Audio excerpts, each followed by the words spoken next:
of Brother Skip Gates being the public face of racial profiling is a challenge.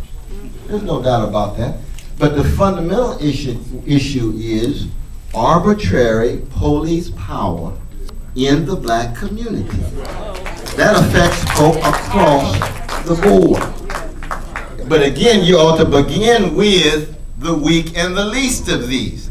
Brother Skip is brilliant, magnificent scholar. He's not part of the least of these within black America. So you notice when he talked with Sister Soledad, that one sentence where he said, I'm concerned about poor people, black and brown folk, he needed to follow through on that line and said, I want to have a national discussion about arbitrary police power as it relates to the least of these poor people, those who don't have the visibility of the black scholar like Skip Gates. That doesn't mean then that we don't side with him. The police had no right to even go into his house without his permission.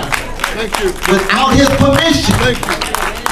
He followed him to get out of my house. Now Skip left the house, then they put the handcuffs on him. What was that about? Well, we know it had no basis because they dropped the charges. So it's unjust charges. How about a lawsuit for false arrest? That sounds like a good idea to me. Absolutely. That's the next step. But the problem is, but this is why I'm critical of my dear brother Barack Obama.